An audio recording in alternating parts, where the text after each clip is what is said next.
आज हम एक ऐसी सच्ची घटना की तह तक जाएंगे जो दोस्ती, दुख और एक अनजाने खौफ के बीच की लकीर को पूरी तरह मिटा देती है। ये शब्द हैं कहानी के नरेटर साहिल के। जरा सोचिए, एक लोरी जो सुकून और बचपन की यादों से जुड़ी होती है, वही किसी की जिंदगी का सबसे बड़ा खौफ बन जाए।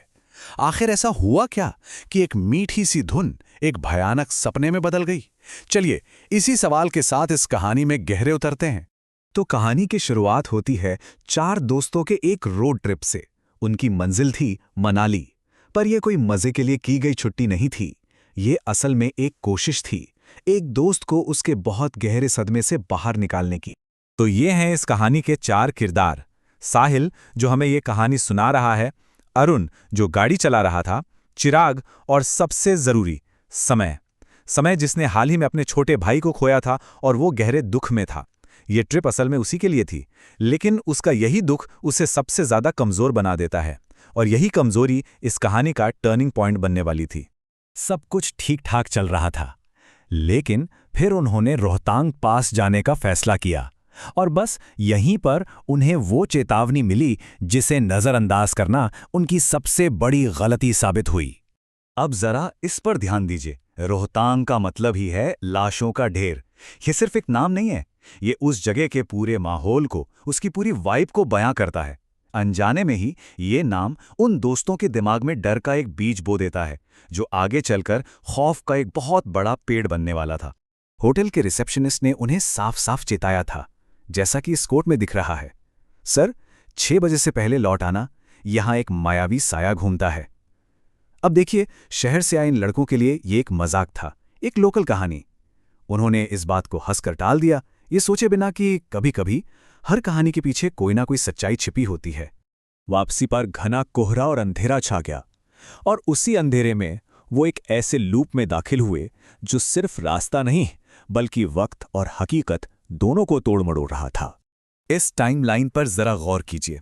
रात 9:15 पर उन्हें एक पत्थर दिखता है, मनाली 28 किलोमीटर। फिर 20 मिनट गाड़ी चलाने के बाद 9:35 पर उन्हें ठीक वही पत्थर दोबारा दिखता है, और रात 11 बजे तीसरी बार। वो आगे तो बढ़ रहे थे, लेकिन कहीं पहुंच नहीं रहे थे। ये सिर्फ एक रास्ता नहीं था, एक जाल था, और बस यहीं से असली डर की शुरुआत हो चुकी थी। लेकिन कहानी यहां और भी ज्यादा अजीब हो जाती है। मील का पत्थर तो एक ही था, पर उस पर जो दिखा वो हर किसी के लिए अलग था। तो सवाल यह है कि असल में वहां था क्या? इस टेबल को देखिए जरा। ये सिर्फ अलग अलग नज़ारे नहीं हैं, ये उनकी एक जैसी हकीकत का टूटना है।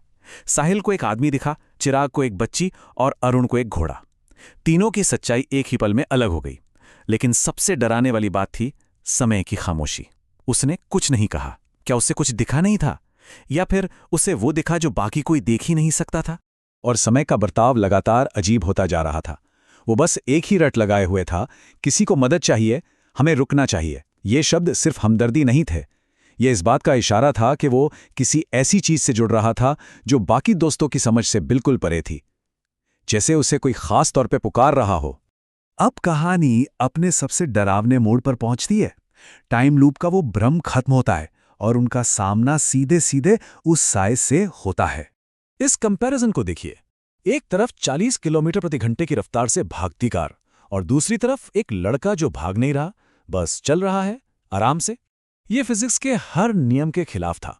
ये वो पल था जब उनका शक एक खौफनाक हकीकत में बदल चुका था। लेकिन उस लड़के से भी ज्यादा डरावना था समय का रिएक्शन। जब बाकी दोस्त डर के मारे चीख रहे थे, तब समय ने, जैसा कि यहां लिखा है, खिड़की खोली, उस लड़के को देखा और मुस्कुराया, जैसे वो उसे पहले से जानता हो। ये इस बात का साफ सबूत था कि समय अब उनके साथ नहीं था, वो साए की दुनिया में जा चुका था।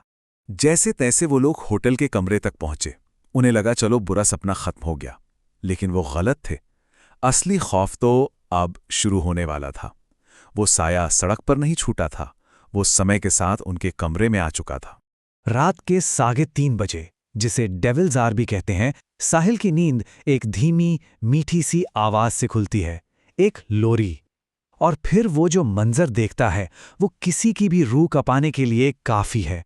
समय शीशे में अपनी ही परछाई को देखकर एक छोटे बच्चे की तरह लोरी गा रहा था। स्क्रीन पर लिखे इन बोलों को सुनिए, कितनी मासूमियत है, कितना प्यार है इन शब्दों में। लेकिन उस रात यही मासूमियत सबसे बड़ा खौफ बन गई थी। एक मां का प्यार भरा गीत अब किसी अनचाही आत्मा की मौजूदगी का ऐलान कर रहा था। ये लिस्ट देखिए जरा, ये किसी बीमारी के लक्षण नहीं थे, ये कब्जे के साफ संकेत थे। लाल आंखें, गर्दन पर निशान जैसे कोई गला घोट रहा हो, और चेहरे पर वो भयानक ठंडी सी मुस्कान।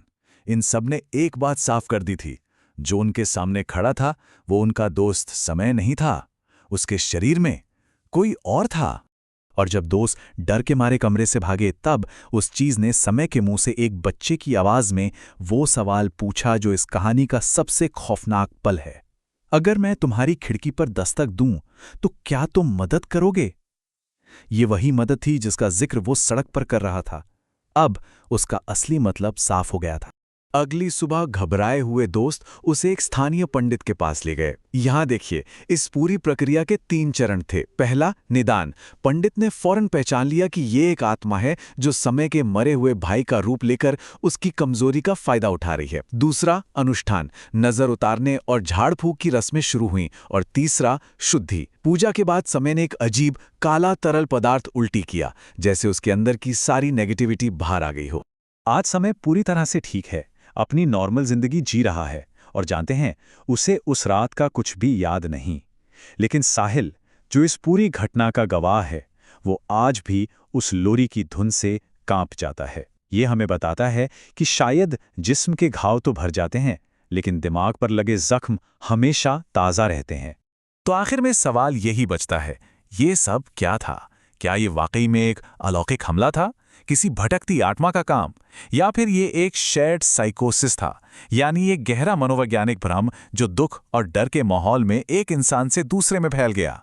समय का दुख इतना गहरा था कि शायद उसने एक ऐसी हकीकत बना ली जिसमें उसके दोस्त भी खिंचते चले गए।